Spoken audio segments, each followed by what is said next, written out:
Hey everybody, welcome back in the shed. I'm Troy. This is Dave. Hello guys. Today we're talking about the top 3 unknown guitarists. But before we get started, why don't you leave your picks below, see if they match ours. Also make sure to subscribe to the channel and like this video. So let's just get going because we've got a lot to say about unknown guitarists. So what's your number 3 unknown guitarist? I'm going to kind of throw a curveball here, but my number 3 is going to be 2 guitarists, Steve Hunter and Dick Wagner.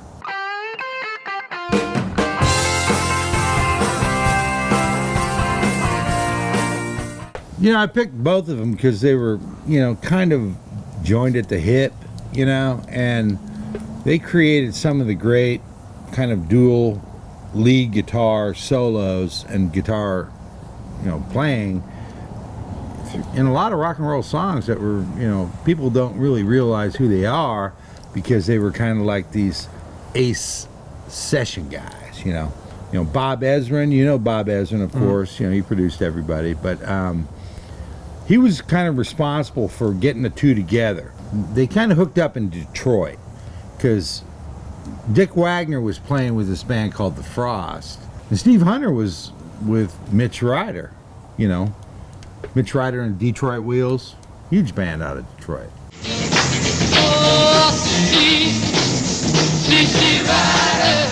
Dick Wagner played on Alice Cooper's School's Out album. Of course, Alice is also from Detroit, and after that album, he released that album called $1 Billion Babies.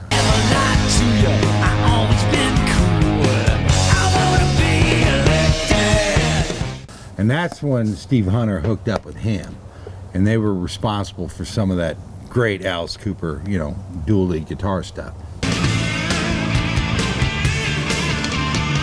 I used to be such a sweet.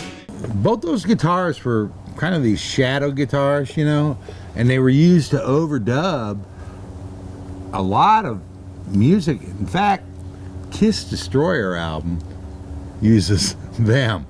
Really? Instead of Ace, to give them that great sound.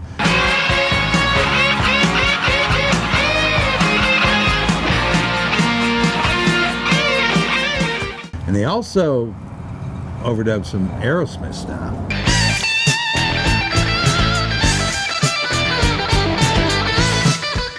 Of course, their best collaboration is really on Lou Reed's Rock and Roll Animal live album.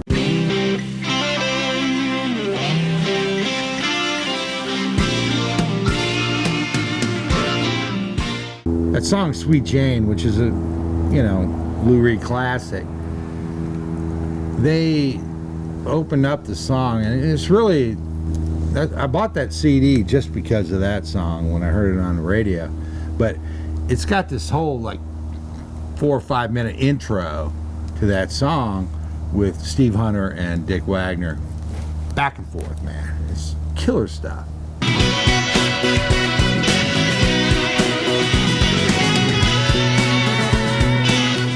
Guitar World ranked the guitar on Sweet Jane as number 81 of the greatest guitar solos of all time.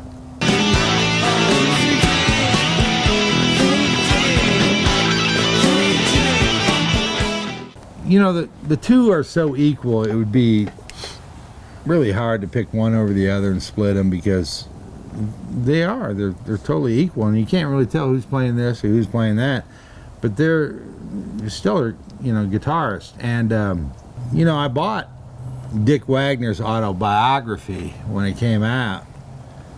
A friend of mine had kind of hit me to it, and I was one of the first 500, so I got this nice signed copy by Dick Wagner. And that book's really interesting because he talks about these rock and roll episodes throughout his life, and he really credited Steve Hunter as being part of his success and stuff like that. But I'm going to pick Dick and Steve as my number 3. All right, well, my number 3 and my number 2, I was back and forth. Which one should I pick? But I had to make a decision, so. You did, Troy. You have to make a decision. I finally made a decision. And my number 3 is Red Volkaert. Oh, man. That's a good one.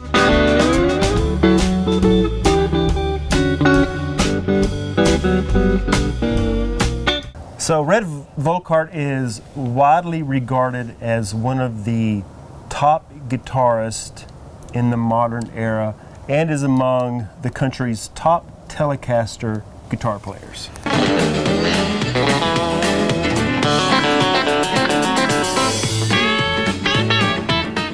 I have some connections with that. Really? Did you ever see Red when he played at the Bosque River? I videoed the whole thing. Did you? Yeah, that was at 2011, Bosque River stage. I went to go video it.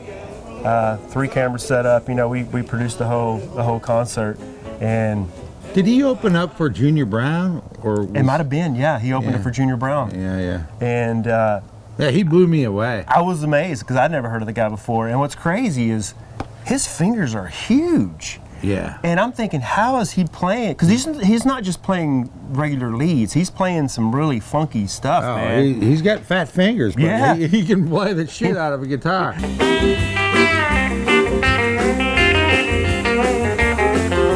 I've seen him there. I've seen him at Saxon Pub in Austin before. I actually talked to him and his wife. He finished playing, was sitting down at the table. I went up to him and said, "Hey, Red, man, you're incredible." And saw you in Waco, and I saw him one time at the Continental Club in an afternoon show. He was playing in this afternoon. Me and my buddy Gil went and saw him, and he's a Telecaster machine. Since I came up with this list, I've been listening to a lot of Red Volkaert on Spotify, and he is amazing. I'm not a big country fan, but I can appreciate what he does, man, because he is an incredible guitar player, and he has a great voice, because it's not that twangy country voice. No, he sings good, he plays good. He's a funny guy. And, he was Merle Haggard's guitarist for years and years. Yeah. So, he's definitely got a pedigree, and he's definitely kind of, unknown to a lot of people, but the people in Texas, especially in Austin, because he's from there, or was from there. Yeah. So he was actually the go-to picker for, like you said, Merle Haggard, Johnny Paycheck, George Jones, Kenny Rogers, Eric Johnson, Buck Owens, Dwight Yoakam, and the list goes on. So this guy has played with everybody, and this is incredible. You know, when you go to Spotify, I don't know if you have Spotify or not, but at the top of the artist page, it shows how many monthly listeners whatever band or whatever has. Yeah. He only has 2,578 monthly listeners, which I thought that was incredible, especially if you look at his career and all he's done. I was kind of shocked by that. Yeah, it is kind of shocking, but that's how it goes, and that's why they're still relatively unknown. But Yeah. there's certainly no greater sheet you could have as far as who you played with and who you're respected by in that country music industry. Yeah, the last 2 or 3 nights, when I go to bed, I put my AirPods in and I'll put on some Red Volkaert, man, and just listen to it while I go to sleep. I man. love him, man. He's awesome. He is.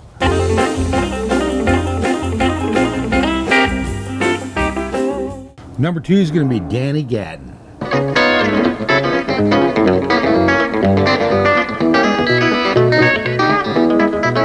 All right, Danny's native of Washington, D.C. and he blended, rockabilly, jazz, country, blues. Really just a guy that was just incredible.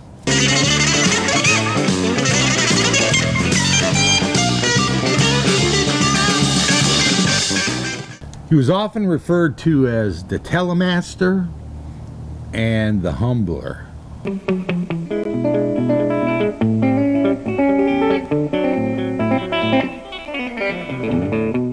I first bought his album, what was it called, 88 Elmira Street, after I heard one of his songs on KERA in Dallas.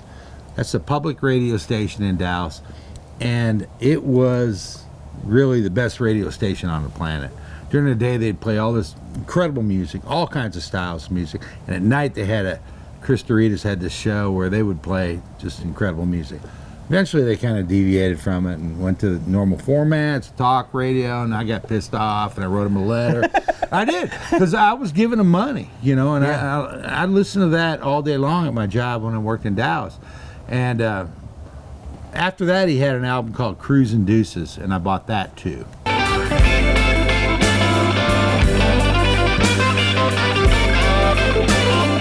And Steve Vai said, Danny Gatton came as close as anyone could be to being referred to as the best guitarist on the planet. Wow.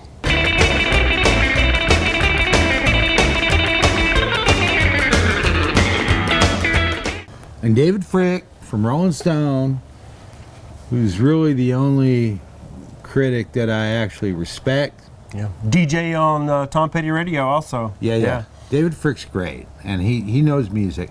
And he picked him at number 63 as one of the top 100 guitarists, and that was back in like 2003. Unfortunately, Danny suffered from depression, and he ended up committing suicide in 1994. It's such a great loss, and if you've ever not seen Danny Gatton, there's YouTubes out there, and he played in these clubs in DC, and people would come in and play with him because he was really, well, you better have your shit together, because he was called the Humbler for a reason. But Danny Gatton was a Telecaster player, and he was the Telemaster. Anyways, rest in peace, Danny.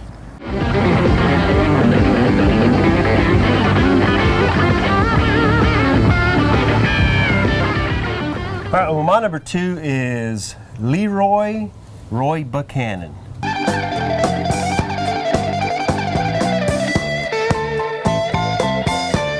So he is known as the pioneer of the Telecaster sound. And when you search up unknown guitarist on Google, he's the very first one that pops up. You know I made love to another woman,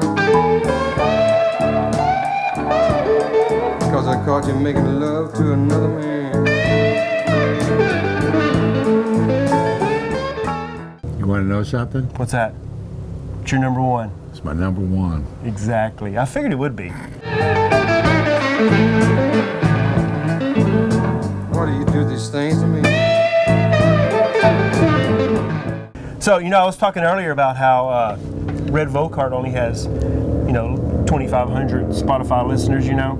I always think that these are interesting facts. He has 224,000 monthly Spotify listeners, and I was shocked that he had so many more listeners than Red Volkaert, because Red Volkaert, I think, is still, people probably, he's still alive, as far as I know. Yeah.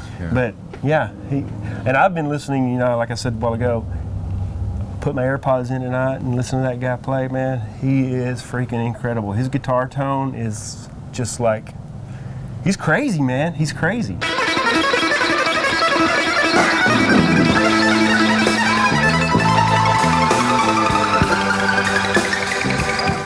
Some of my more astute friends might say, come on, man, Roy Buchanan is not unknown, But in fact, in 1971, PBS, did you know about this? Yeah, did a documentary on him. And did a documentary called, The Greatest Unknown Guitarist in the World. He's just probably the most original country-style rock and roll guitar player, like a Fender guitar player, has the nicest tone, the most amazing chops. He's like Red. He was the master of the Telecaster. Yeah. No doubt about it. And, I think it was 1977 during PBS's...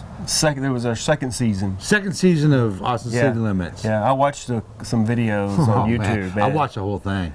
Yeah. I think it's on YouTube. You can watch, or it's on PBS actually. You can go to PBS. Really? Okay. And search. I just watched a couple of clips that were on YouTube. It's mind-melting stuff. Yeah. It's just unbelievable. Yeah, and he does. It looks like he doesn't even put any effort into what he's doing. He's just a master of the Telecaster.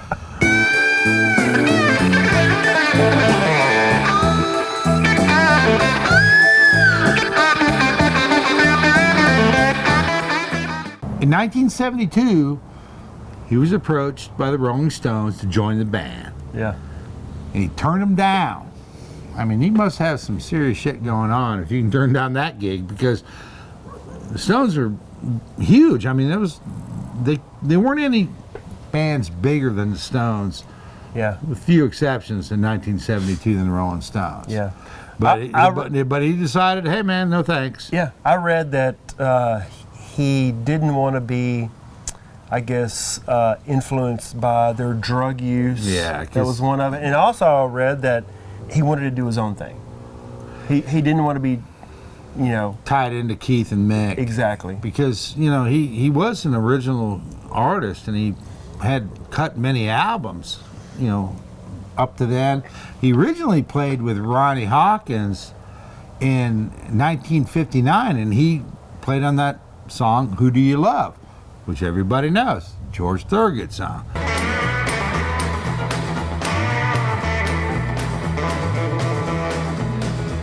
I walked 47 miles of barbed wire. That was his. Did he really? He played on that song? Yeah, yeah. I had no idea. That's him, Yeah. man.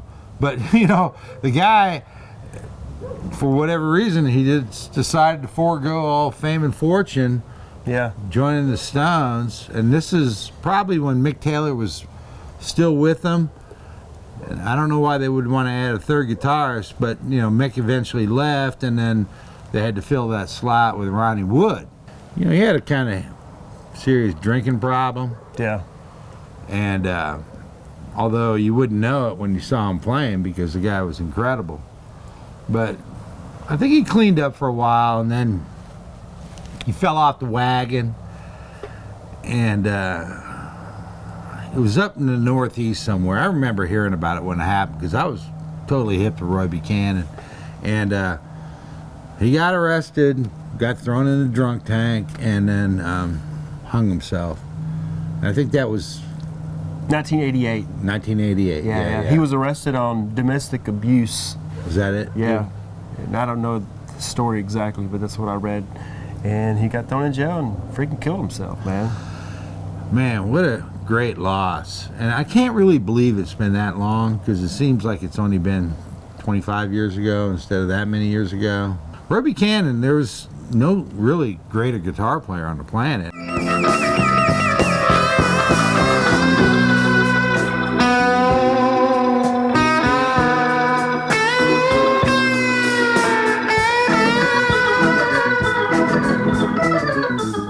I talked about Danny Gatton, and Danny Gatton and Roy reminded me of each other because they were Telecaster players, and just, you know, they could shred, but they had tone, they had just incredible technique. And Roy Buchanan obviously, you know, should still be around maybe today, but he's not. Well, he was born in 1929, so if he's still Was around, he born in 29? I think so. Hold on, let me see. I'm sorry, he was born in 1939. Okay. Yeah, so if He would was, be- if he'd he was be in around his today, 80s right yeah, now. let's do the math. Let's see, 80, 84 or something like that, 85. He'd be old. Yeah. Yeah. But, well, that's funny you picked that. I didn't really expect you to pick Roy Buchanan. Well, I mean, I didn't know who to pick. You know, when we came up with this topic, when you came up with this topic, I was like, I just searched it, and he was the very first one that came up, and I was like, I've never heard of this guy before. So I started doing a deep dive on YouTube and listened to some of the stuff, and saw the Austin City Limits thing, and then I started listening to him on Spotify and doing a little research on him, and I was like, dang, how have I never heard of this guy? And I guess that's why he's unknown. Yeah. Because you don't hear him on, I mean, you don't hear him on the radio. He didn't write hits. Yeah. Although he did play on Who Do You Love, but he's one of those guys in the guitar community that is so over the top respected, and you can't really say who's the greatest guitar player of all time, because it's a stupid argument. But there was nobody better than Roy Buchanan, and that's for sure.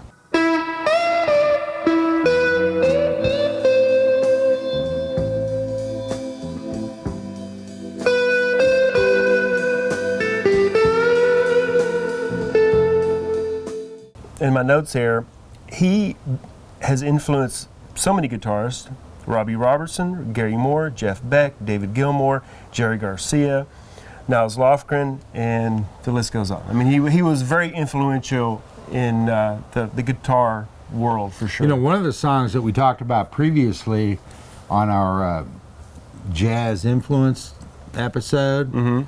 I'd picked Jeff Beck as one of the 3 songs, and the song I picked was "Because We've Ended as Lovers," which was actually written by Stevie Wonder, and Jeff Beck did it on his Blow by Blow album, which is my favorite Jeff Beck album and his biggest selling album.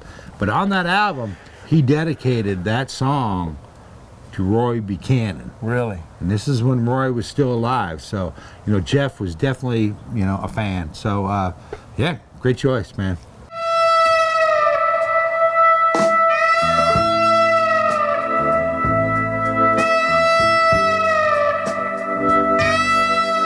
Okay, well, my number 1 is very unknown, unless you're from Central Texas. And can you guess who it is? David Zychek.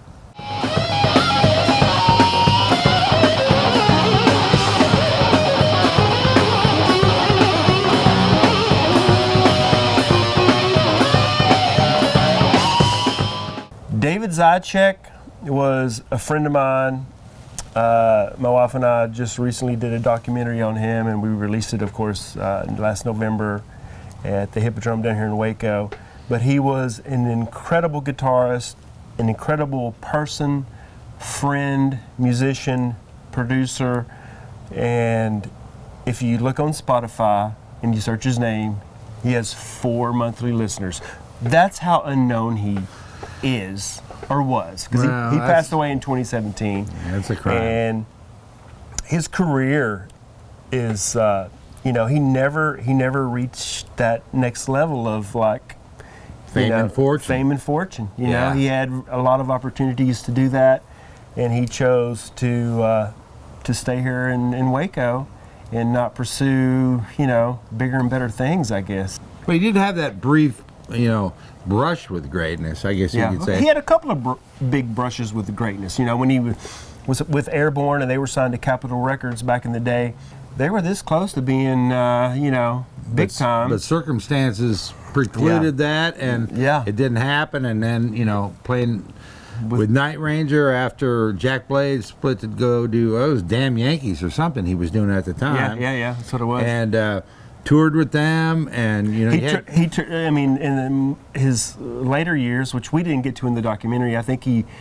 toured with a pretty big country artist for a while, and it's a great story. He was our very first guest on In the Shed, and he was part of the reason that I wanted to even start doing In the Shed 10 years ago. And we've been doing this 10 years now.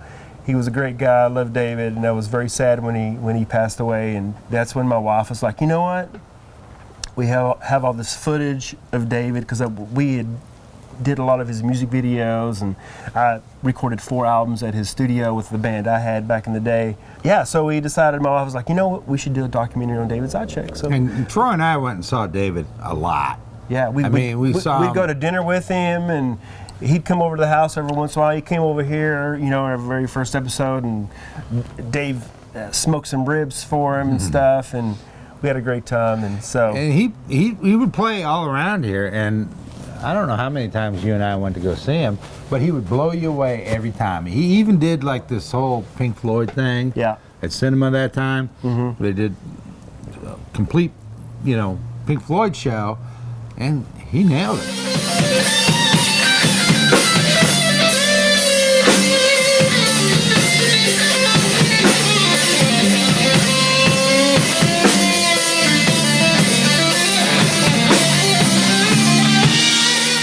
Freaking awesome guitar player, nicest guy. Never hit the big time. But you get to meet a guy like that a few times in a lifetime, and there's, in the realm of guitar slingers, David was a guitar slinger.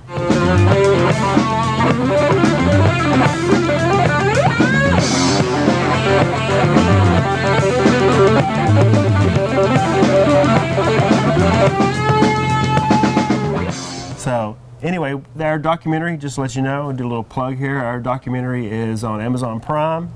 Just type in Zychek, Zychek. I'll actually leave a link below if anybody wants to check out. It's a great movie, and it's all the people that are in it. You'd be surprised at the number of industry heavyweights are in that movie, and they all have great things to say about Dave, and that's a good choice, Troy.